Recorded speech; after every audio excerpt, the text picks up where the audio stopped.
Guys, Barnby for Spurs outside the lane. We're just beating Manchester United 3-0. Thoroughly enjoyable for me, but not quite so for the full-time Devils. Is Stephen Howson. We've done our fan cams. A lot of very excited Spurs fans out there. But how did it look from a United point of view from where you were? Oh, bleak.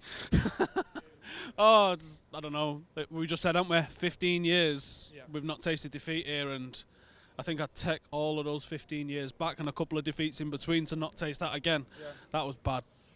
To be honest, Stephen, it felt in the first half a little bit to us like. To be honest, Stephen, it felt a little bit in the first half to us like we suffered a bit more from that delay than you did. You guys started really well, I thought. Actually, yeah, I thought we started quite brightly. And I think midway through the second half, when Marshall went through and stuck it straight at the keeper, I thought if that goes in, we're looking at a completely different game. But then Fosu-Mensah gets injured, and it's wrong that we're relying on an 18-year-old the way we did. Fosu-Mensah gets injured within, 5 minutes? We're 3 down. Yeah. It's just, I hate to say it, but it was.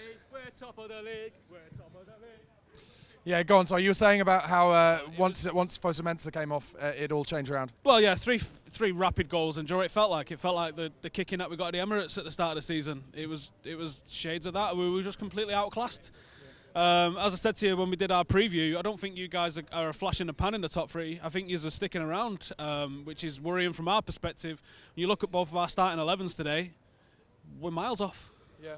Van Gaal actually said, I think, I saw something that he said, Spurs are in a forced position, none of their players would get in our first team, but that didn't ring true today, certainly. No, I think I think you could comfortably say 5 or 6 would easily get in, and then you could make arguments for the others on form or on this, that and the other. I think the only United players that would get in, I think you could make an argument for De Gea, I think you could make an argument for Smalling, and then you're scratching your head a little bit. I'd say Martial. I thought Martial looked very dangerous today, and what struck me as odd, tell me what United fans think of this, struck me as odd that Ashley Young came on, played up front, and you still had Martial on left. Now, he was causing Kyle Walker difficulties, but for me, I'd have my best player running at the centre of defence. Well, I don't understand the decision in its entirety.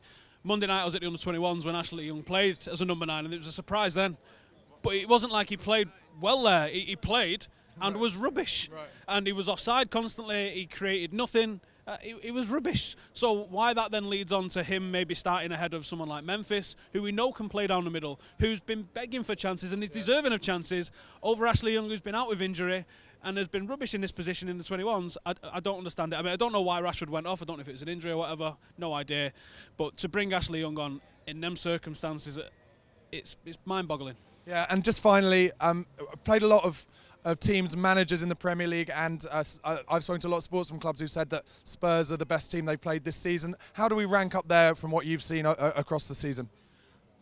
Well, it's a par with our worst defeat at the Emirates, isn't it? But I think mentally you're tougher than Arsenal. I think that's why you're ahead of them in the table. I think that's why you're challenging for the title and they're not challenging for the title. It's Arsenal, isn't it? That's what they do. Yeah. I think you're up there. I think Leicester, as we said, maybe Spurs are in a false position. I think Leicester probably still arguably are in a false position, unless we see this next year. And then you're going to have to start looking at some of the players in the Leicester squad as potential world-class players. Yeah.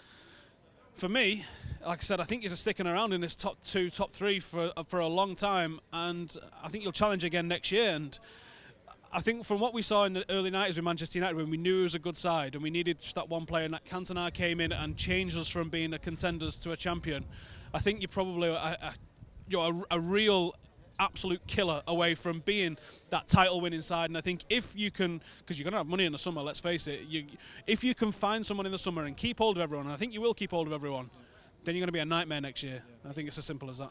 All right, brilliant opinions from Stephen under obviously difficult circumstances. Do go and check out the full-time Devils if you've got a penchant for liking Manchester United. I've always thought of them as the Tottenham of the North. They like to play football the right way. So check them out on YouTube, full-time Devils. Don't forget to subscribe to our channel and follow us on Twitter @SpurredOnTV. Come on, you Spurs.